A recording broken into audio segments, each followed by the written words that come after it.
9억에 판 아파트가 지금 13억이라고요? 부동산 사장의 그 말에 저는 그 자리에 주저앉고 말았습니다.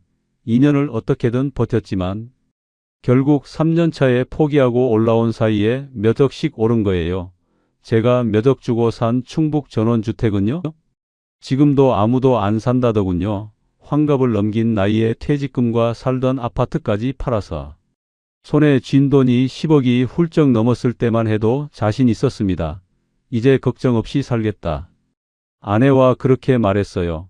TV에서 본 연예인들처럼 텃밭 가꾸고 별 보며 살 거라고요. 그런데 지금 제 손엔 절반도 안 되는 돈밖에 남지 않았습니다. 도대체 무슨 일이 있었던 걸까요? 지금부터 그 악몽 같은 인연을 들려드리겠습니다. 시청 전 구독과 좋아요를 누르시면 로또에 당첨되는 행운이 올 수 있습니다. 그리고 지금 어디에서 시청하고 계신지 댓글로 남겨주세요. 여러분의 이야기도 듣고 싶습니다. 그럼 지금부터 시작되는 이야기 속으로 함께 들어가 볼까요? 저는 이건창입니다. 올해 63이에요. 20대 중반부터 시작해서 거의 30년 가까이 한 회사를 다녔어요. 중견 제조업체였는데 그렇게 크지도 작지도 않은 회사였죠. 그런데 몇 년 전부터 회사 사정이 안 좋아지기 시작했어요. 해외 경쟁사들이 가격 경쟁력으로 밀고 들어오니까 매출이 계속 줄어들더라고요. 결국 구조조정이 시작됐습니다. 처음엔 젊은 직원들 계약직부터 정리하더니 점점 범위가 넓어지더라고요. 그러다 어느 날 인사팀장이 저를 찾았어요. 이 과장님 잠깐 사무실로 오시겠습니까? 그 말을 듣는 순간 알았죠. 아, 이제 내 차례구나. 명예퇴직 권고였습니다. 솔직히 말하면 억울하지 않았다면 거짓말이에요. 27년을 한 회사에 바쳤는데 이렇게 나가야 하나 싶었죠. 하지만 어쩌겠어요. 회사도 살아남아야 하니까요. 퇴직금은 생각보다 괜찮았어요. 2억 5천 정도 받았습니다. 그리고 집도 있었죠. 경기도 안양 쪽에 살던 아파트가 있었는데 오래 살다 보니 가격이 꽤 올랐더라고요. 부동산에 물어보니까 9억 정도 된다고 하더라고요. 계산을 해봤어요. 퇴직금 2억 5천에 집 팔면 9억 합치면 거의 12억 가까이 되는 돈이잖아요. 와, 이 정도면 정말 여유롭게 살 수 있겠는데. 아내한테 말했죠. 여보, 우리 이제 걱정 없이 살 수 있을 것 같아. 아내도 웃으면서 그러더라고요. 당신 고생 많았어. 이제 좀 쉬면서 살자. 그런데 집에만 있으니까 심심하더라고요. 아침에 일어나서 산책하고 집에 와서 TV 보고 점심 먹고 또 TV 보고 저녁 되면 뭐 했나 싶을 정도로 하루가 그냥 지나가는 거예요. 예전엔 회사 다니느라 정신없었는데 이렇게 시간이 많으니까 오히려 더 답답하더라고요. 그러다가 어느 날 TV를 보는데 연예인들이 시골에서 사는 프로그램이 나오더라고요. 한 배우 부부가 나왔는데 아침에 일어나서 텃밭에서 직접 키운 상추로 쌈을 싸 먹고 토마토 따서 먹고 그런 모습이 정말 부러웠어요. 여보, 저거 봐. 저렇게 사는 것도 괜찮을 것 같지 않아? 아내도 관심 있게 보더라고요. 그러게 진짜 좋아 보인다. 사실 저도 어릴 때는 시골에서 자랐거든요. 충청도 작은 마을이었는데 할아버지가 농사를 지으셨어요. 어릴 때 할아버지 따라다니면서 밭을 거들던 기억이 나요. 여름에 수박 따먹고 겨울에 군고구마 구워 먹고 그런 추억들이 있었죠. 그런데 부모님이 공부 열심히 해서 서울 가라고 하셨어요. 그래서 고등학교 졸업하고 서울로 올라왔고 그 뒤로는 쭉 도시에서만 살았어요. 한 번도 시골로 돌아갈 생각을 못했죠. 그런데 나이가 드니까 자꾸 그 시절이 그리워지더라고요. 언젠가는 시골로 돌아가서 살고 싶다, 그런 마음이 항상 있었어요. 아내랑 진지하게 얘기를 나눴습니다. 여보, 우리 진짜 시골 가서 살아볼까?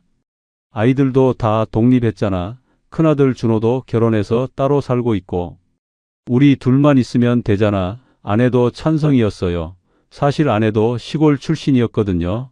전라도가 고향이었는데 결혼하고 서울 와서 30년 넘게 살면서 늘 고향을 그리워했어요. 맞아, 우리 이제 우리만의 시간 가져보자. 서울은 공기도 나쁘고 아파트에서는 화분 하나 제대로 못 키우잖아. 그렇게 결정이 됐습니다. 결심을 하고 나니까 모든 게 빠르게 진행됐어요. 인터넷으로 전원주택을 찾기 시작했습니다. 매일 부동산 사이트를 들여다봤죠. 경기도 쪽은 너무 비싸더라고요.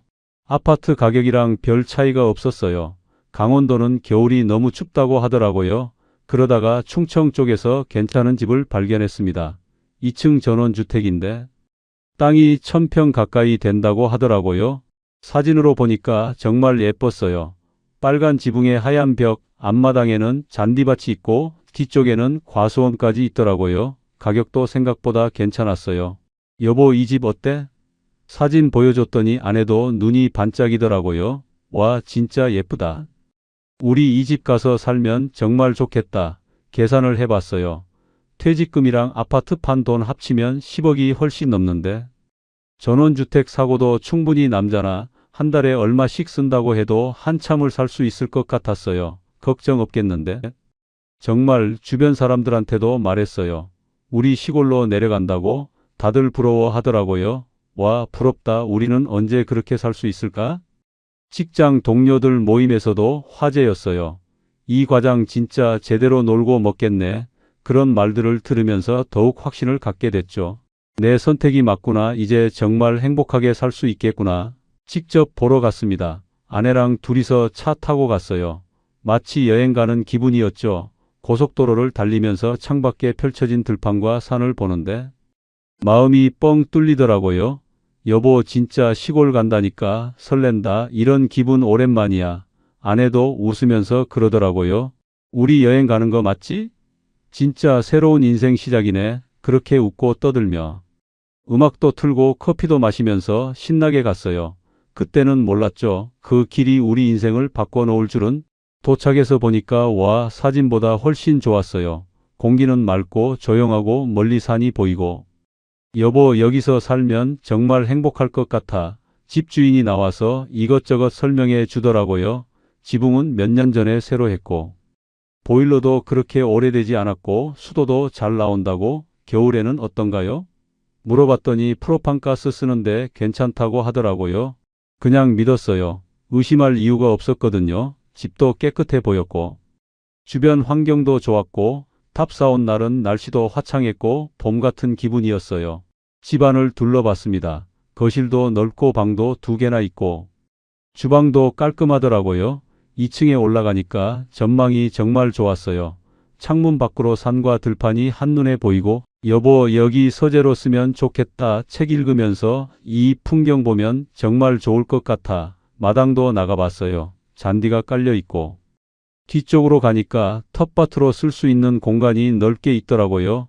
여기 상추도 심고 배추도 심고 토마토도 키우면 되겠네. 상상만 해도 즐거웠어요. 그 자리에서 계약금을 냈습니다. 몇천만 원을 바로 입금했어요. 집주인도 좋아하더라고요.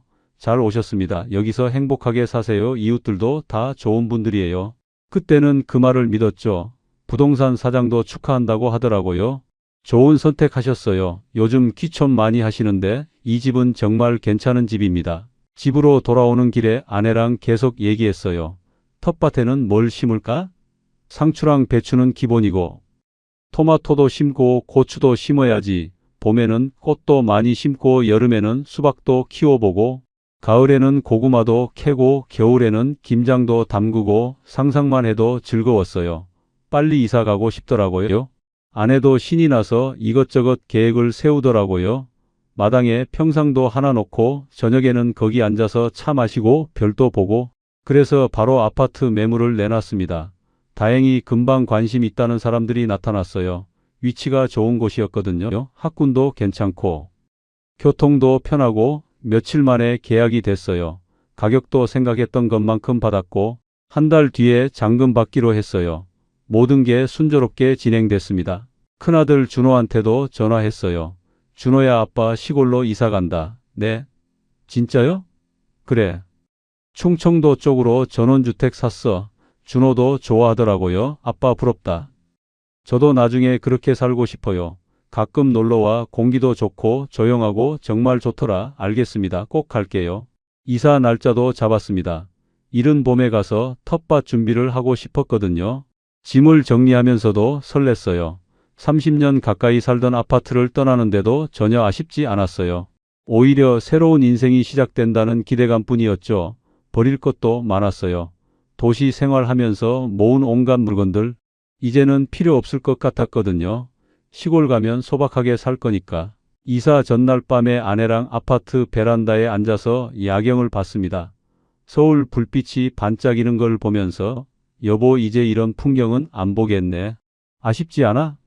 아내가 웃으면서 그러더라고요. 아쉬울 게 뭐 있어. 이제 별 보고 살 건데. 그래 맞아 이제 우리 별 보고 살자. 그렇게 서울에서의 마지막 밤을 보냈습니다. 이사하는 날 정말 설렜어요.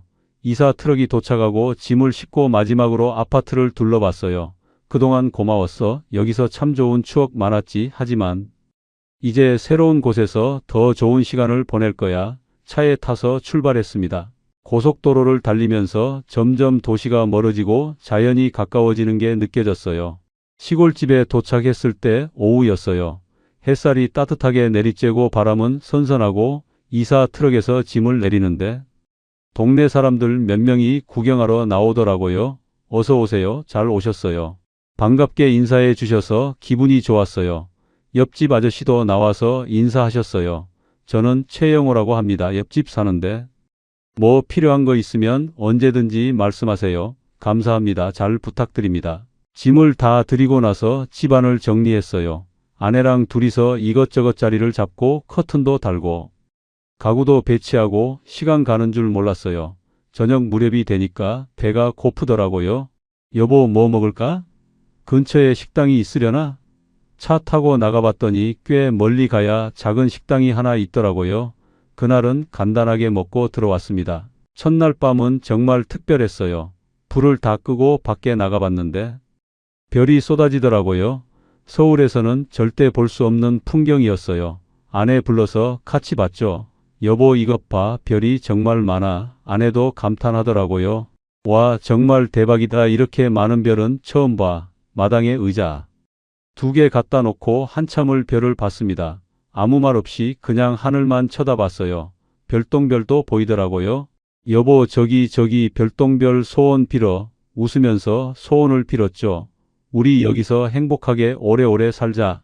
그렇게 첫날이 지나갔습니다. 잠자리에 누웠는데 너무 조용해서 이상할 정도였어요. 서울에서는 항상 차 소리 사람 소리 들렸는데 여기는 정말 고요하더라고요. 가끔 바람 소리나 벌레 소리만 들리고 이게 진짜 전원 생활이구나. 이렇게 조용한 곳에서 산다는 게 금방 잠이 들었어요.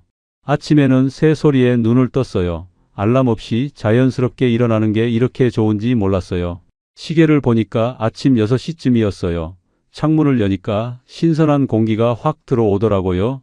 숨을 깊이 들이마셨죠. 와, 공기가 정말 다르네. 아내도 일어나서 창문을 열고 기지개를 켜더라고요. 아침 공기 진짜 좋다. 이렇게 상쾌한 건 처음이야. 간단하게 아침을 먹고 집 주변을 산책했습니다. 천천히 걸으면서 이것저것 구경했어요. 집 앞으로 작은 길이 나 있고 옆으로는 논이 펼쳐져 있고 저 멀리 산이 보이고 봄이 오면 여기 꽃이 많이 피겠다. 개나리도 피고 벚꽃도 피고 상상만 해도 예뻤어요. 동네를 한 바퀴 돌고 집으로 돌아왔습니다. 그날부터 본격적으로 텃밭을 만들기 시작했어요. 뒤쪽에 있는 땅을 보니까 잡초가 많이 자라 있더라고요. 이거 다 뽑아야 하는구나. 삽이랑 괭이를 들고 나가서 땅을 갈기 시작했습니다. 처음 해보는 일이라 힘들었어요. 몇 번 하니까 손에 물집이 잡히더라고요. 그래도 재미있었어요. 땅을 만지면서 할아버지 생각이 났어요. 어릴 때 할아버지가 이렇게 농사를 지으셨구나. 이게 얼마나 힘든 일인지 이제야 알겠어. 며칠 동안 열심히 땅을 갈았습니다. 아내도 나와서 도와줬어요. 여보 너무 무리하지 마. 천천히 하자. 괜찮아. 이 정도는 할만해. 사실 허리가 아프고 팔도 아팠지만 참았어요. 이 정도는 견뎌야지. 뭐 일주일쯤 지나서 드디어 텃밭이 완성됐습니다. 그렇게 넓지는 않았지만 상추랑 배추랑 토마토 정도는 충분히 심을 수 있을 것 같았어요. 마을 슈퍼에 가서 씨앗을 샀습니다. 할머니가 운영하시는 작은 슈퍼였는데 친절하시더라고요. 뭐 필요하세요? 상추 씨앗이랑 배추 씨앗 있어요? 있지 여기 있어요. 처음 심으시는 거예요? 네 처음이에요. 그럼 이것도 사가세요. 비료하고 모종도 몇 개 가져가시면 좋아요. 이것저것 사가지고 집으로 왔습니다. 씨를 뿌리고 모종을 심었어요. 아내랑 둘이서 한 줄씩 나눠서 심었죠. 여보, 이거 이렇게 심으면 돼? 응. 대충 이 정도 간격으로 심으면 될 것 같아. 정확히 아는 건 아니었지만 그럭저럭 심었어요. 다 심고 나서 물을 흠뻑 줬습니다. 잘 자라라, 우리 예쁘게 키울게 웃으면서 얘기했어요. 매일 아침 일어나면 제일 먼저 텃밭에 갔습니다. 물을 주고 잡초를 뽑고 혹시 벌레가 있나 확인하고 며칠 지나니까 싹이 나오기 시작하더라고요. 여보 와 봐, 싹이 났어. 아내도 달려와서 신기해 하더라고요. 정말? 어디? 저기 봐. 작은 싹이 고개를 내미는 걸 보니까 정말 기분이 좋더라고요. 우리가 심은 게 자라는구나. 오후에는 집 주변을 정리했어요. 마당에 있는 잡초도 뽑고 돌도 치우고 나무 가지도 정리하고 할 일이 많았지만 힘들지 않았어요. 오히려 몸을 움직이니까 건강해지는 기분이었죠. 회사 다닐 때는 하루 종일 앉아만 있었는데 이렇게 움직이니까 좋더라고요. 저녁에는 아내랑 마당에 앉아서 차를 마셨습니다. 평상을 하나 샀거든요. 거기 앉아서 하늘을 보면서 오늘 하루를 얘기하고 여보, 오늘 텃밭에서 새싹 몇 개 더 났어. 그래? 나도 봤어. 토마토 모종도 잘 자라는 것 같아.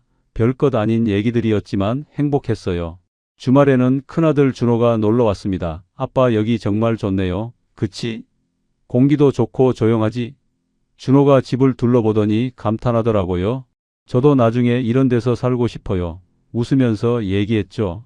너도 나이 들면 알게 될 거야. 이런 게 얼마나 좋은지. 준호랑 같이 텃밭도 구경하고 마을도 한 바퀴 돌았습니다. 준호가 가면서 그러더라고요. 아빠, 진짜 잘 선택하신 것 같아요. 여기서 행복하게 사세요.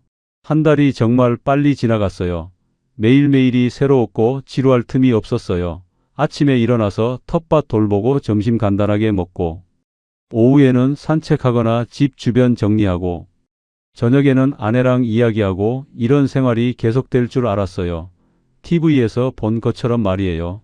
여보, 우리 진짜 잘 왔지? 최고의 선택이었어. 아내도 웃으면서 대답하더라고요. 응, 정말 잘 왔어. 여기서 평생 살 수 있을 것 같아. 텃밭에 채소들도 잘 자라고 있었어요. 상추가 제일 빨리 자라더라고요. 한 달쯤 지나니까 먹을 수 있을 정도로 자랐어요. 직접 키운 상추로 쌈을 싸 먹었습니다. 맛이 달랐어요. 마트에서 사 먹던 것보다 훨씬 맛있더라고요. 여보, 이거 봐. 우리가 직접 키운 거야. 정말 뿌듯했어요. 밤에는 책도 많이 읽었어요. 서울에서 살 때는 시간이 없어서 못 읽었던 책들을 이제야 읽게 됐죠. 거실 소파에 앉아서 책을 읽는데 창밖으로 별이 보이고 바람 소리가 들리고 이런 게 진짜 여유구나. 이게 진짜 삶이구나. 그렇게 생각했어요. 한 달 동안은 정말 행복했습니다. 신혼여행 같았죠. 모든 게 새롭고 모든 게 즐거웠어요. 이웃들도 가끔 인사하러 오고 마을 슈퍼 할머니도 친절하고 여기서 평생 살 수 있겠다, 그런 확신이 들었어요. 하지만 그게 착각이었다는 걸 곧 알게 됐습니다. 두 번째 달이 시작되면서 뭔가 이상한 느낌이 들기 시작했어요. 마을 사람들 표정이 달라지더라고요. 처음에는 반갑게 인사하던 분들이 점점 쌀쌀맞게 변했어요. 마을 슈퍼에 가면 할머니들이 수군거리는 소리가 들렸죠. 저기 새로 온 사람들 말이야. 서울에서 왔다며? 돈 많이 있나 봐. 저렇게 큰 집 사서. 목소리를 낮춰서 얘기하는데 다 들렸어요. 뭔가 불편한 기분이 들더라고요. 어느 날 옆집 최영호 씨가 찾아왔습니다. 표정이 심각하더라고요. 이 선생님, 죄송한데 잠깐 나와 보실 수 있어요? 뭔가 문제가 있나 싶어서 나갔죠.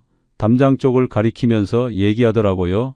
이게 말이죠. 담장 위치가 좀 이상한 것 같아서요. 네? 무슨 말씀이세요? 제가 측량을 좀 해봤는데 이 담장이 우리 땅을 침범한 것 같아요. 얼추 반 미터 정도는 넘어온 것 같은데요. 깜짝 놀랐죠. 그건 제가 한 게 아니라 이전에 살던 분이 하신 건데요. 그런 거 저는 모르죠. 지금 여기 주인은 이 선생님이잖아요.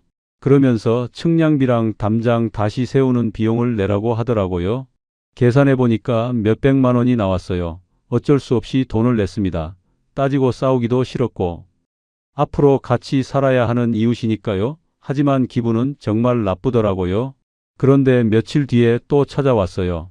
이번에는 텃밭 얘기였습니다. 이 선생님, 텃밭에 심으신 나무 있잖아요. 가지가 우리 쪽으로 넘어왔어요. 나무를 왜요? 열매 좀 같이 먹으면 되잖아요. 안 됩니다. 내 땅에 가지가 넘어오면 안 돼요. 규칙이 그래요. 목소리가 딱딱하더라고요. 결국 또 돈을 들여서 나무 전문가를 불러야 했어요. 그것도 몇십만 원이 들어갔죠. 일주일쯤 지나서는 더 황당한 일이 벌어졌습니다. 저녁에 아내랑 마당에서 고기를 구워 먹었어요. 날씨도 좋고 별도 예뻐서 분위기가 좋았거든요. 여보, 이게 진짜 전원생활이지. 근데 갑자기 옆집 최영호 씨가 담 너머로 얼굴을 내밀더니 고기 굽는 냄새 좀 안 나게 못하나요? 네. 저는 고기 냄새 진짜 싫어하거든요. 여기 조용한 마을인데 냄새가 너무 심해요. 처음엔 농담인 줄 알았어요. 웃으면서 같이 드시자고 했죠. 그런데 진지하더라고요. 아니, 진짜 불편하니까 안 됩니다. 결국 그날 고기를 반쯤 굽다가 불을 꺼야 했어요. 아내가 속상해 하더라고요. 여보, 우리가 우리 집 마당에서 고기도 못 구워 먹어? 나도 화가 났지만 참았죠. 이웃이랑 싸우기 싫어서요. 며칠 뒤에는 더 큰일이 벌어졌습니다. 저녁에 집에서 클래식 음악을 틀었어요. 볼륨도 크지 않았어요. 거실에서 조용히 듣고 있었는데 갑자기 밖에서 사이렌 소리가 들리더라고요. 여보, 저게 뭐야? 나가보니까 경찰차였어요. 신고가 들어왔습니다. 소음 때문에요. 네? 소음이요? 옆집에서 밤늦게 시끄럽다고 신고하셨는데요. 시계를 봤어요. 저녁 8시였어요. 밤늦게도 아니었죠. 죄송합니다. 음악 바로 끌게요. 경찰이 가고 나서 아내가 울더라고요. 여보, 이게 뭐야? 우리가 뭘 잘못한 거야? 그냥 조용히 살고 싶었을 뿐인데. 저도 답답했어요. 내 집에서 음악도 못 틀어? 이게 말이 돼? 하지만 어쩔 수 없었죠. 그날부터는 음악도 조심스럽게 틀게 됐어요. 볼륨을 아주 낮춰서요. 그런데 그게 끝이 아니었습니다. 일주일 뒤에 또 경찰이 왔어요. 이번에는 낮에 잔디를 깎는 소리가 시끄럽다고 신고가 들어왔대요. 잔디를 깎는데 소리가 안 날 수가 있나요? 경찰도 난처한 표정이더라고요. 저희도 어쩔 수 없어요. 신고가 들어오면 출동해야 하거든요. 이웃 간의 대화로 좀 풀어보시는 게 어떨까요? 대화요? 대화가 될 상대였으면 진작했죠. 세 번째 경찰 출동은 정말 어이없었어요. 주말에 준호가 친구들이랑 놀러 왔거든요. 저녁에 마당에서 조금 떠들었어요. 크게 시끄럽게 한 것도 아니었어요. 그런데 또 신고가 들어왔대요. 손님들 웃는 소리가 시끄럽다고. 경찰도 미안해 하더라고요.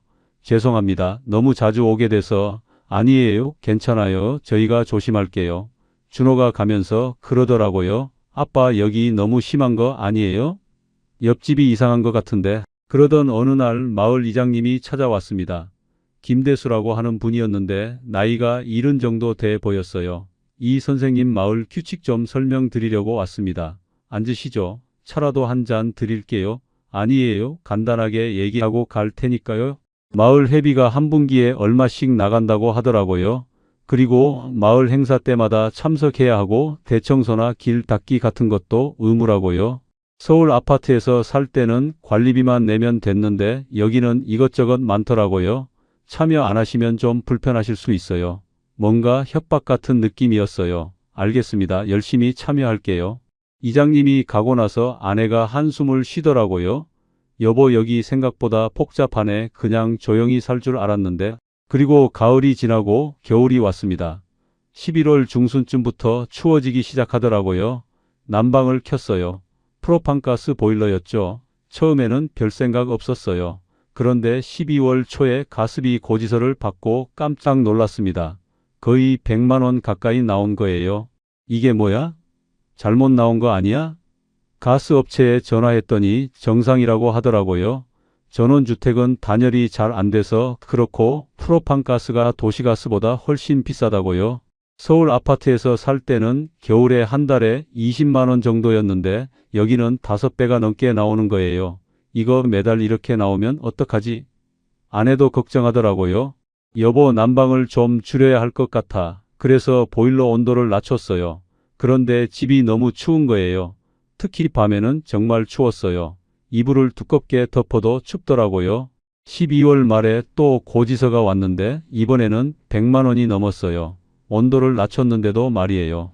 이렇게 나가면 1년에 난방비만 1000만 원이 넘게 나가는 거잖아. 계산을 해보니까 정말 무서웠어요. 집 살 때 이런 얘기는 아무도 안 해줬거든요. 그리고 집 관리가 정말 힘들었습니다. 아파트에서 살 때는 뭐가 고장나면 관리사무소에 전화하면 바로 와서 고쳐줬어요. 그런데 여기는 모든 걸 직접 알아서 해야 하더라고요. 보일러가 고장났을 때 정말 당황했어요. 수리기사를 불렀는데 오는데 사흘이 걸렸어요. 겨울인데 사흘 동안 난방 없이 지내야 했죠. 전기장판 켜고 이불 여러 겹 덮고 버텼어요. 화장실 하수관이 막혔을 때도 문제였어요. 정화조 청소를 해야 한다고 하더라고요. 비용도 만만치 않았고 냄새도 정말 지독했어요. 수도가 안 나올 때는 펌프를 확인해야 했는데 그것도 돈이 들고 매달 뭔가 고장나고 매달 수리비가 나가더라고요. 잡초도 정말 끝이 없었습니다. 1000평 가까운 부지에 잡초가 계속 자라는 거예요. 봄, 여름에는 정말 빨리 자랐어요. 제초제를 뿌려도 금방 또 자라고 손으로 뽑아도 끝이 없고 잔디를 깎는 기계를 샀는데 그것도 비쌌어요. 중고로 샀는데도 거의 100만 원 가까이 들어갔죠. 제초제 사는 것도 한 달에 몇만 원씩 들고 매일 잡초랑 싸우는 기분이었어요.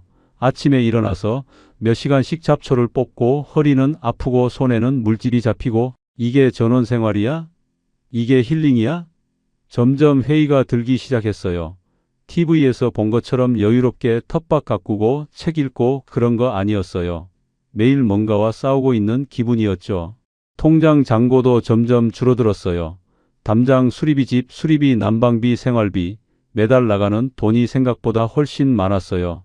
이렇게 나가면 안 되는데 걱정이 되기 시작했습니다. 하지만 아직은 괜찮다고 생각했어요.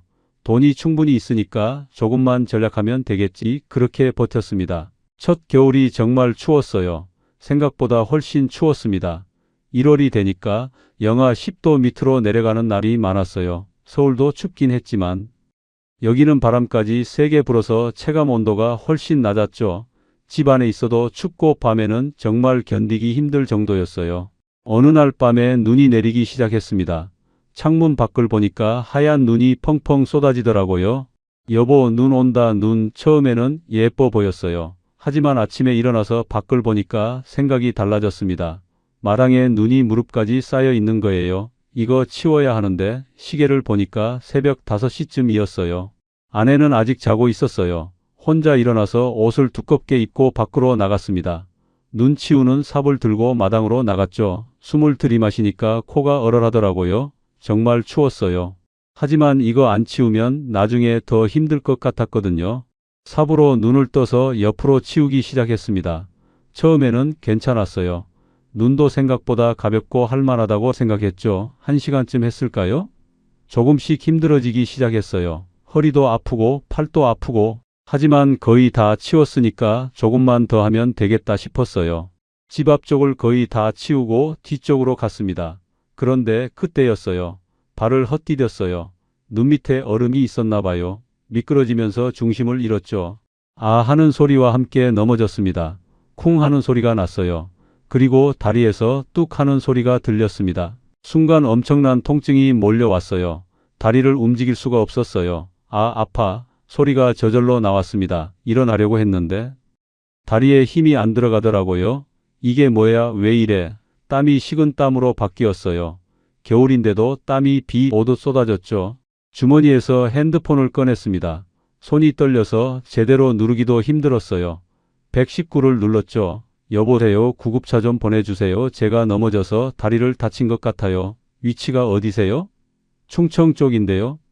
전원주택 단지요. 아, 거기면 시간이 좀 걸릴 것 같은데요. 구급차가 지금 다른 곳에 출동 중이거든요. 얼마나 걸려요? 최소 1시간 반 정도는 걸릴 것 같아요. 1시간 반이요? 네, 죄송합니다. 최대한 빨리 보내드릴게요.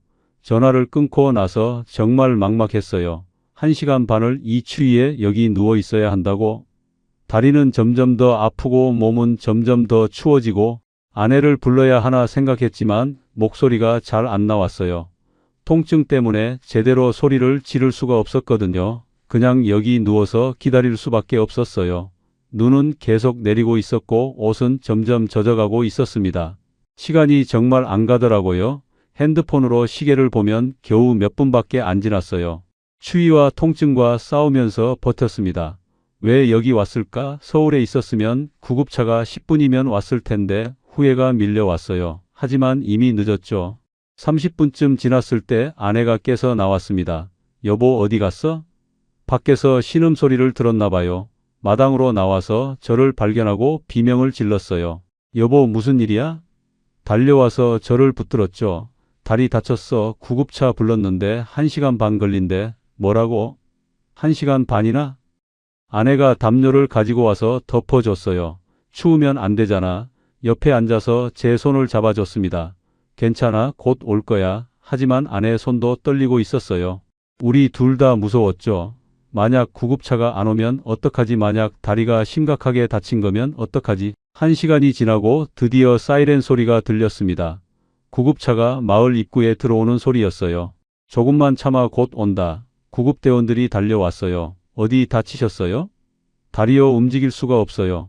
들것으로 옮겨서 구급차에 태웠습니다. 아내도 같이 탔죠. 병원까지 또 1시간이 걸렸습니다. 구급차 안에서도 통증은 계속됐어요. 진통제를 놓아줬지만 별로 소용이 없었어요. 병원에 도착해서 응급실로 갔습니다. 엑스레이를 찍었어요. 의사가 결과를 보더니 심각한 표정을 지었습니다. 태태골이 골절됐네요. 수술해야 합니다. 수술이요? 내 뼈가 완전히 부러진 게 아니라 금이 가고 어긋난 상태예요. 지금 맞춰놓지 않으면 나중에 제대로 걷기 힘들 수 있어요. 아내가 울먹이더라고요. 선생님 얼마나 걸려요? 수술은 2~3시간 정도 걸리고요. 입원은 일주일 정도 필요합니다. 그리고 재활이 3달 정도 필요하고요. 3달이요? 내 뼈가 붙는데 시간이 걸리니까요. 그동안 지팡이 짚으셔야 하고 물리치료도 받으셔야 해요. 그날 바로 수술을 받았습니다. 수술실에 들어가기 전에 아내 손을 잡았어요. 걱정하지 마, 금방 끝날 거야. 하지만 사실 저도 무서웠어요. 수술은 몇 시간 걸렸고 깨어났을 때는 밤이었습니다. 다리에 깁스가 돼 있고 통증은 여전했어요. 아내가 옆에서 지키고 있다가 제가 깨니까 울더라고요. 여보 괜찮아? 응 괜찮아. 하지만 괜찮지 않았어요. 다리도 아프고 마음도 아팠습니다. 일주일 동안 입원했어요. 병원비 고지서를 받고 또 한 번 놀랐습니다. 수술비랑 입원비 합쳐서 거의 1,000만 원 가까이 나온 거예요. 보험 처리하고도 이 정도였어요. 돈은 계속 나가고 있었습니다. 퇴원하고 집으로 돌아왔는데 정말 불편했어요. 지팡이를 짚고 걸어야 했거든요. 계단 오르기도 힘들고 화장실 가기도 힘들고 혼자서는 아무것도 할 수 없었어요. 아내가 모든 걸 도와줘야 했죠. 눈 치우기는커녕 집 안에서도 제대로 못 움직이는 신세가 됐습니다. 일주일에 2번씩 병원에 가서 물리치료를 받아야 했어요. 차로 1시간 반씩 왕복하는 게 정말 힘들었습니다. 특히 겨울철 눈길에 운전하는 게 무서웠어요. 아내가 운전을 해야 했는데 아내도 시골길이 익숙하지 않았거든요. 그렇게 3달을 보냈습니다. 겨울이 지나고 봄이 왔어요. 하지만 텃밭은 방치됐고 집은 엉망이 됐고 저는 여전히 지팡이를 짚고 있었습니다. 이게 무슨 전원 생활이야? 이게 무슨 힐링이야? 후회만 밀려왔습니다. 3달 동안 재활 치료를 받으면서 봄이 왔습니다. 다리는 조금씩 나아지고 있었지만 여전히 지팡이 없이는 걷기 힘들었어요. 의사가 그러더라고요. 완전히 회복되려면 시간이 더 필요해요. 너무 무리하지 마세요. 60이 넘은 나이에 다친 뼈는 젊은 사람처럼 빨리 안 낫는다고 하더라고요. 집으로 돌아와서 주변을 둘러보니까 정말 엉망이었습니다. 겨울 동안 방치된 텃밭은 잡초가 우거지고 마당도 지저분하고 제가 다치는 바람에 아내 혼자서는 감당이 안 됐거든요. 여보 미안해. 내가 제대로 못해서. 아내가 웃으면서 그러더라고요. 무슨 소리야. 당신이 다쳤는데 당연한 거지. 그런데 집에 문제가 생기기 시작했습니다. 봄비가 내리는데 2층 천장에서 물이 새더라고요. 뚝뚝 떨어지는 소리에 올라가 봤더니 천장에 물이 고여 있었어요. 이거 큰일 났는데 지붕 수리 업체를 불렀습니다. 와서 보더니 한숨을 쉬더라고요. 겨울 동안 눈의 무게 때문에 지붕이 처진 것 같아요. 방수도 다 벗겨졌고요. 얼마나 나와요? 지붕 전체를 다시 해야 할 것 같은데 한 800만 원 정도는 들 것 같습니다. 800만 원이요? 네, 이 정도 면적이면 그 정도는 각오하셔야 해요. 어쩔 수 없이 공사를 했습니다. 일주일 동안 집이 난장판이었어요. 망치질 소리, 톱질 소리에 잠도 제대로 못 잤죠.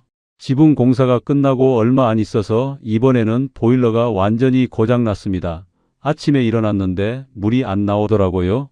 보일러 업체를 불렀더니 와서 보더니 고개를 흔들었어요. 이거 오래된 거라 부품도 없고 새로 설치하셔야 할 것 같은데요. 얼마예요? 300만 원 정도요. 또 몇백만 원이 나간 겁니다. 화장실 타일도 들뜨기 시작했어요. 밟으면 들썩거리고 위험해 보였죠. 이것도 고쳐야 하나 싶었지만 일단은 참기로 했어요. 돈이 너무 많이 나가니까요. 부엌 싱크대에서도 곰팡이 냄새가 나기 시작했어요. 열어보니까 안쪽이 다 썩어 있더라고요. 이것도 교체해야 하는데 돈이 또 들고 집 하나 관리하는 게 이렇게 힘든 줄 몰랐어요. 아파트에서는 이런 걱정 안 했거든요. 뭔가 고장나면 관리비에서 처리되거나 간단하게 해결됐는데 여기서는 모든 게 큰돈이 들어갔습니다. 통장 잔고를 확인해 봤어요. 남은 돈이 생각보다 많이 줄어 있었습니다. 집 사고 난방비 내고 생활비 쓰고 병원비 내고 집 수리하고 계산해 보니까 몇 억씩 나간 거예요. 이렇게 나가면 안 되는데 걱정이 되기 시작했어요. 하지만 아직은 괜찮다고 생각했죠. 그래도 몇 억은 남아 있으니까 조금만 절약하면 되겠지. 그렇게 스스로를 위안했습니다. 그런데 그때 전화가 왔습니다. 큰아들 준호였어요. 평소와 다르게 목소리가 떨리더라고요. 아빠 지금 통화 괜찮아? 응, 괜찮아. 무슨 일이야? 한참을 말을 못하더니 겨우 입을 열었어요. 아빠 큰일 났어. 무슨 일인데? 사촌 동생 기억하지? 엄마 쪽 조카. 응, 기억하지. 음식점 한다고 했더네. 그 친구가 음식점 창업한다고 보증을 서달라고 했거든. 처음에는 거절했는데 고모가 계속 전화하고 엄마도 도와주라고 해서 내가 보증을 섰어. 그런데 그 친구가 몇 달 만에 가게 접고 잠적했어. 지금 내가 떠안게 된 돈이 몇 억이야. 순간 머릿속이 하얘졌습니다. 뭐라고? 몇 억이나? 정확히는 3억 정도 돼. 지금 당장 갚지 않으면 내가 신용불량자 되고 회사에도 알려져. 아빠 정말 죄송해. 내가 정말 잘못했어. 준호 목소리에서 울음이 섞여 나왔어요. 아내한테 말해야 하나 생각했지만 말이 안 나왔어요. 아내도 그 조카를 아끼는데 이 얘기를 들으면 얼마나 상처받을까? 그리고 고모랑도 사이가 틀어질 텐데 준호야 엄마는 알아? 아니 아직 몰라. 아빠한테만 먼저 말하는 거야. 며칠 시간을 줘. 아빠가 생각 좀 해볼게. 전화를 끊고 한참을 멍하니 앉아 있었습니다. 3억이라는 돈이 얼마나 큰 돈인데 지금 손에 남은 돈도 얼마 안 되는데 하지만 준호를 그냥 둘 수는 없었어요. 내 아들인데 신용불량자가 되게 내버려 둘 수는 없잖아요. 이틀 동안 고민했습니다. 밤잠을 설치면서 계산기를 두드렸어요. 지금 남은 돈에서 3억을 빼면 얼마 남지 않아. 그래도 아들을 살려야지. 결국 결심했습니다. 준호한테 전화했어요. 준호야 아빠가 보내줄게. 정말요? 아빠 죄송해. 진짜 죄송해. 대신 엄마한테는 말하지 마. 엄마가 알면 너무 상처받으실 거야. 그날 은행에 가서 3억을 송금했습니다. 손이 떨렸어요. 이렇게 큰 돈을 보내는 게 무서웠거든요. 하지만 어쩔 수 없었죠. 아들을 위한 거니까. 송금 확인 문자가 오고 나서 통장 잔고를 봤습니다. 남은 돈이 절반도 안 됐어요. 집으로 돌아와서 아내한테는 아무 말도 못했습니다. 여보 어디 갔다 와? 응. 그냥 은행 좀. 무슨 일 있어? 표정이 안 좋아 보여. 아니야 아무것도 아니야. 거짓말을 했어요. 처음으로 아내한테 큰 거짓말을 한 겁니다. 밤에 잠을 잘 수가 없었어요. 옆에서 자고 있는 아내를 보면서 미안하고 또 미안했습니다. 내가 뭘 하고 있는 거지. 이렇게 돈을 날려도 되는 건가? 하지만 이미 보낸 돈이었죠. 며칠 뒤에 아내가 통장 정리를 하다가 물어봤어요. 여보 돈이 많이 줄었네? 집 수리하고 병원비 내고. 그러니까 그래. 이 정도면 괜찮은 거 아냐? 아내는 아무것도 모르고 있었습니다. 준호한테 몇 억을 보낸 걸 몰랐죠. 말해야 하나 고민했지만 말할 수가 없었어요. 그리고 얼마 뒤에 문득 생각이 들었습니다. 증여세는 어떻게 되는 거지? 자식한테 큰돈을 주면 증여세를 내야 한다는 얘기를 들은 것 같았거든요. 인터넷으로 찾아봤더니 정말 그렇더라고요. 일정 금액 이상은 신고를 해야 하고 세금을 내야 한다고 세금까지 내야 한다는 생각에 머리가 지끈거렸습니다. 통장 잔고는 계속 줄어들었어요. 매달 생활비가 나가고 난방비가 나가고 이것저것 관리비가 나가고 계산을 해봤습니다. 이 속도로 나가면 몇 년 못 버티겠는데 불안이 엄습했어요. 어느 날 아내랑 저녁을 먹다가 말했습니다.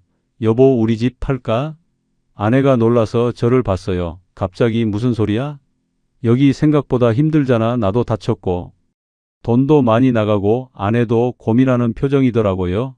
사실 나도 요즘 그 생각했어. 여기 생각보다 너무 힘들어. 그럼 서울로 돌아갈까? 그래, 일단 집을 팔아보자. 얼마에 팔릴지 모르지만 그렇게 결정이 됐습니다. 이제 여기를 나가야겠다. 더 이상은 못 버티겠다는 생각이 들었어요. 2년을 버텼지만 이제는 한계였습니다. 다음 날 바로 부동산에 찾아갔습니다. 윤상철 사장이 반갑게 맞아주더라고요. 어서 오세요. 오랜만이네요. 사장님 집 좀 팔려고 하는데요. 아, 그러세요? 그런데 요즘 시골집이 잘 안 팔리긴 해요. 일단 한번 올려는 볼게요. 얼마에 내놓을까요? 몇 억 주고 샀으니까 그것보다 조금 싸게 내놓으면 팔리지 않을까 생각했어요. 한 3억 5천 정도면 어떨까요? 윤 사장이 난처한 표정을 지었습니다. 글쎄요. 요즘 시세가 많이 떨어져서 그 가격은 좀 힘들 것 같은데 그래도 일단 그렇게 올려볼게요. 집에 돌아와서 기다렸습니다. 한 달이 지나도 전화가 안 왔어요. 부동산에 가서 물어봤죠. 사장님 문의 없었어요? 아직 없네요. 요즘 시골집 사려는 사람이 정말 없어요. 왜요? 예전에는 귀촌붐이 있었잖아요. 그때는 그랬죠. 근데 막상 와서 살아보니까 다들 힘들어 하시더라고요. 그래서 다시 올라가시는 분들이 많아요. 그 얘기를 듣고 마음이 더 답답해졌습니다. 우리만 힘든 게 아니었구나. 다들 이렇게 힘들었구나. 가격을 좀 내려볼까요? 윤 사장이 조심스럽게 물어봤어요. 한 3억 정도로요? 그래요. 그렇게 해주세요. 또 한 달이 지났습니다. 여전히 조용했어요. 문의 전화조차 없었죠. 다시 부동산에 갔습니다. 사장님, 정말 한 통도 없었어요? 죄송해요. 진짜 요즘 안 팔려요. 더 내려야 할 것 같아요. 얼마까지요? 한 2억 8천 정도는 돼야 관심이라도 있을 것 같은데요. 2억 8천이요? 몇 억 주고 산 집을 2억 8천에 팔라고요? 기가 막혔지만 어쩔 수 없었어요. 알겠어요. 그렇게 해주세요. 집으로 돌아오는 길에 눈물이 났습니다. 이게 뭐 하는 짓인가 싶었어요. 2억 8천으로 내놓고 또 한 달을 기다렸습니다. 이번에는 전화가 한 통 왔어요. 부동산에서 연락이 왔습니다. 이 선생님 문의가 하나 들어왔어요. 정말요? 근데 가격을 더 낮춰달라고 하시는데 또요? 네, 2억 5천 정도면 하시겠대요. 2억 5천, 몇 억 주고 산 집을 2억 5천에 파는 거예요. 손해가 엄청나지만 선택의 여지가 없었습니다. 알겠어요. 그분한테 연락해 보세요. 며칠 뒤에 그분이 집을 보러 왔어요. 30대 초반으로 보이는 남자분이었습니다. 집을 둘러보더니 말했어요. 세컨하우스로 쓰려고 하는데요. 주말에만 가끔 내려와서 쉴 생각이에요. 아, 그러시는군요. 가격이 좀 부담되는데 2억으로는 안 될까요? 2억이요? 너무 낮은 것 같은데요. 저도 여러 집을 보고 있거든요. 급하시면 연락 주세요. 그분이 가고 나서 한참을 고민했습니다. 2억에 팔아야 하나 아니면 더 기다려야 하나? 하지만 다른 문의는 없었어요. 며칠을 고민하다가 결심했습니다. 부동산에 전화했어요. 사장님, 그분한테 2억에 팔겠다고 연락해 주세요. 정말요? 그렇게 하시는 게 맞을까요? 선택의 여지가 없어요. 돈이 계속 나가는데. 더 이상은 못 기다리겠어요. 알겠습니다. 연락드릴게요. 그렇게 계약이 성사됐습니다. 몇 억 주고 산 집을 2억에 파는 거예요. 몇 억의 손해를 보는 겁니다. 계약서에 도장을 찍을 때 손이 떨렸어요. 이게 맞는 건가 싶었지만 이미 늦었죠. 구매자가 말했습니다. 한 달 뒤에 잔금 치를게요. 네, 알겠습니다.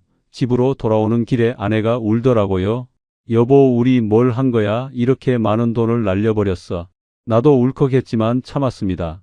여보, 괜찮아. 그래도 빠져나오는 게 중요해. 여기 더 있으면 돈만 더 나갈 거야. 하지만 속으로는 후회가 밀려왔어요. 처음부터 오지 말걸, TV 같은 거 보지 말걸, 왜 서울 집을 팔았을까?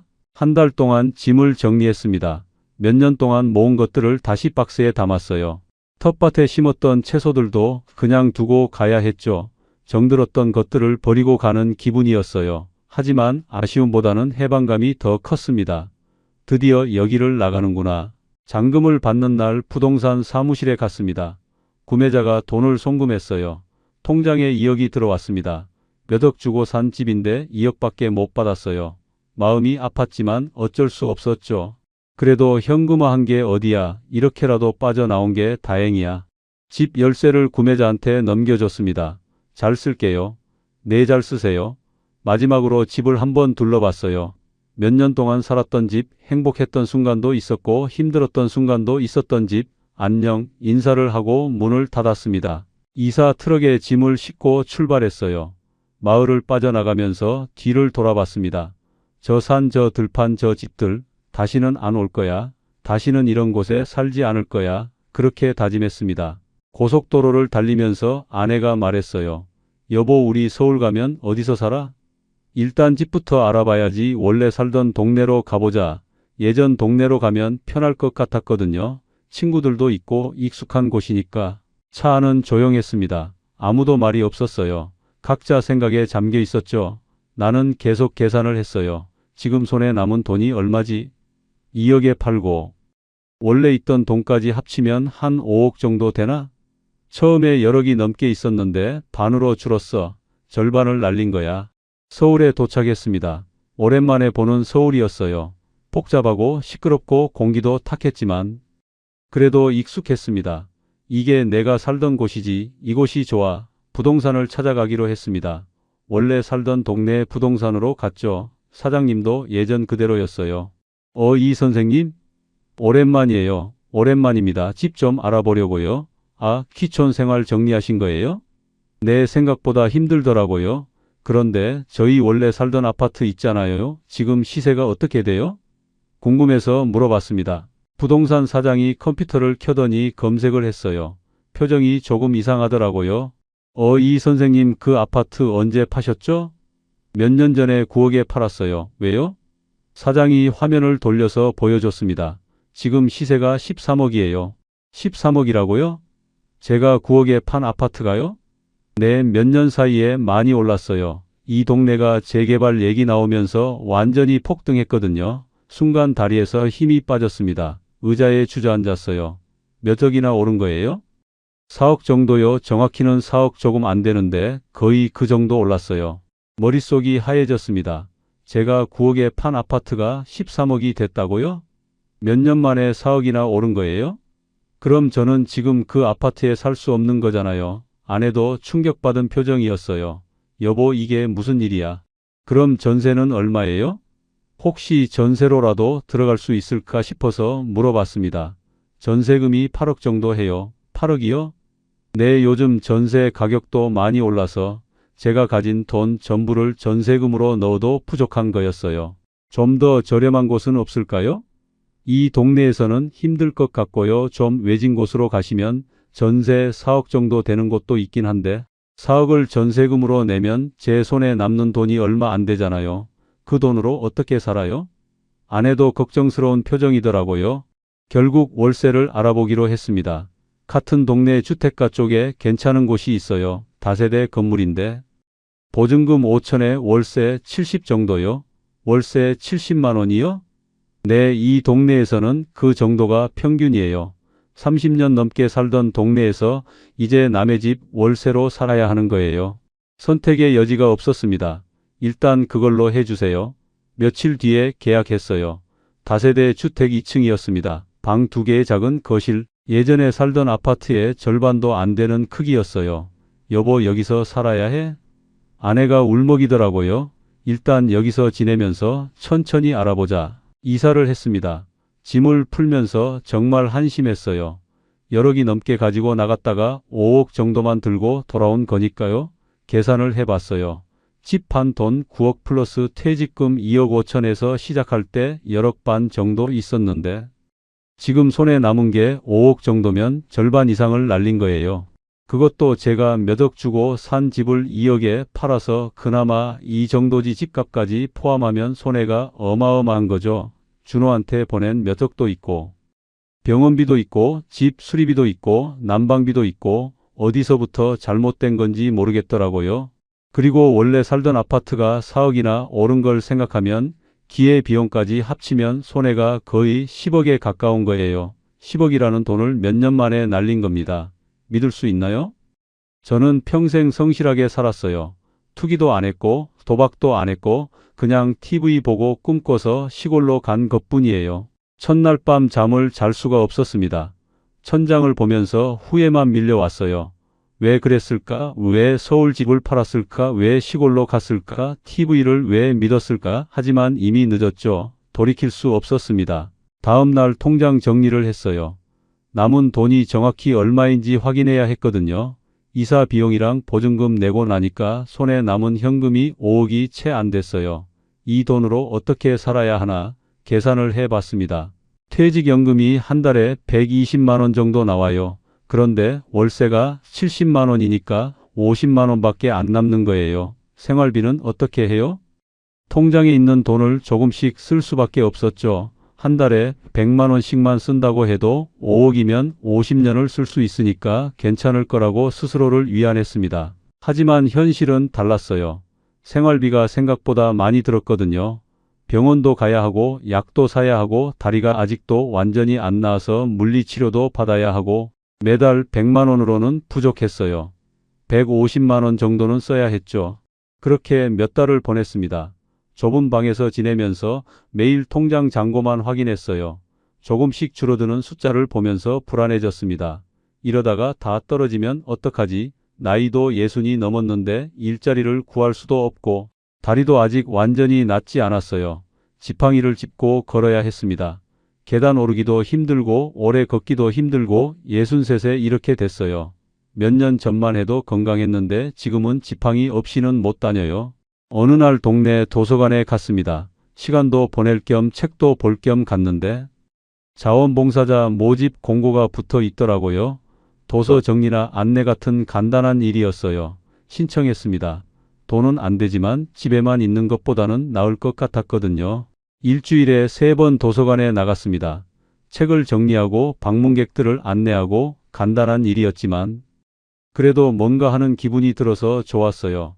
예전에 회사 다닐 때는 과장이었는데 지금은 도서관 자원봉사자예요. 인생이 참 아이러니하죠. 아내도 힘들어했어요. 전업주부로 살다가 갑자기 좁은 집에서 월세 걱정하면서 살게 됐으니까요. 가끔 우는 모습을 봤습니다. 여보 미안해 내가 잘못 선택해서. 무슨 소리야. 우리 같이 결정한 거잖아. 하지만 아내도 후회하고 있다는 걸 알았어요. 큰아들 준호가 가끔 찾아왔습니다. 아빠 이렇게 살면 안 되는데. 제가 뭐라도 도와드릴게요. 아니야 괜찮아. 우리끼리 해결할 수 있어. 준호한테 보낸 몇 억 때문에 이렇게 된 건데 준호는 모르고 있었죠. 말할 수가 없었어요. 밤에 잠을 자다가 깨면 생각이 많아졌습니다. 만약 그때 시골로 안 갔으면 어땠을까? 만약 집을 안 팔았으면 어땠을까? 지금쯤 13억짜리 아파트에서 편하게 살고 있었을 텐데 후회가 밀려왔지만 소용없었죠. 그렇게 몇 달이 지나고 지금에 이르렀습니다. 63세 월세 70만 원짜리 다세대 2층에서 지팡이 짚고 살고 있어요. 손에 남은 돈도 얼마 안 되고 앞으로 어떻게 살아야 할지 막막합니다. 후회가 밀려왔어요. 이 이야기를 하는 이유가 있어요. 혹시 여러분 중에서도 저처럼 나이 들면 시골에서 살아야지 하고 계신 분들 있으시죠? 제발 제 이야기를 끝까지 들어주세요. 저는 정말 아무 잘못도 안 했어요. 그냥 TV 보고 꿈꿨을 뿐이에요. 평생 모은 돈 다 가지고 시골로 갔다가 반도 못 가지고 돌아왔습니다. 만약 정말로 시골 생활을 하고 싶으시다면 몇 가지 꼭 기억하세요. 첫째, 최소한 1년은 전세나 월세로 살아보세요. 사계절을 다 겪어보고 나서 결정하세요. 저는 봄에 가서 좋다고 바로 샀다가 겨울에 고생했어요. 난방비가 얼마나 나오는지, 응급 상황은 어떻게 대처하는지, 이웃들은 어떤 사람들인지 다 살아봐야 알아요. 둘째, 전 재산을 다 가져가지 마세요. 절반은 안전한 곳에 두고 가세요. 저는 아파트까지 팔아서 전부 가져갔다가 돌아올 때 집값이 폭등해서 돌아올 곳이 없었어요. 최소한 원래 살던 집은 전세라도 놓고 가세요. 그래야 나중에 돌아갈 곳이 있어요. 셋째, 응급 상황에 대비하세요. 병원까지 거리가 얼마나 되는지, 구급차가 얼마나 걸리는지 미리 확인하세요. 저는 눈 치우다가 다리가 부러졌는데 구급차가 1시간 반이나 걸렸어요. 그 시간 동안 눈 속에서 얼어 죽을 뻔했습니다. 나이 드신 분들은 특히 조심하세요. 넷째, 보증은 절대로 서지 마세요. 가족이라도 마찬가지예요. 저는 조카 보증 때문에 몇 억을 날렸어요. 그 돈이 있었으면 지금 이렇게 안 살았을 거예요. 아무리 가까운 사람이라도 보증만큼은 절대 안 됩니다. 다섯째, 이웃 관계를 신중하게 생각하세요. 시골은 생각보다 공동체 문화가 강해요. 서로의 일에 관심이 많고 규칙도 많아요. 조용히 살고 싶어서 간 거라면 오히려 더 힘들 수 있어요. 저는 고기 굽는다고 신고당하고 음악 듣는다고 경찰 오고 정말 힘들었습니다. 이제 남은 인생을 어떻게 살아야 할지 모르겠어요.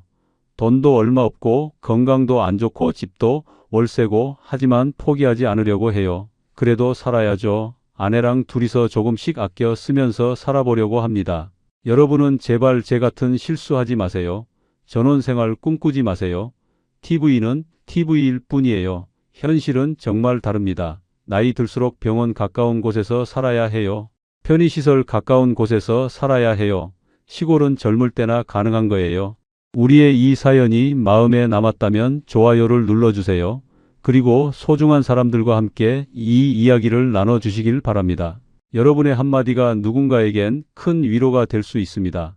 영상이 마음에 드셨다면 구독과 좋아요, 응원 부탁드립니다. 감사합니다.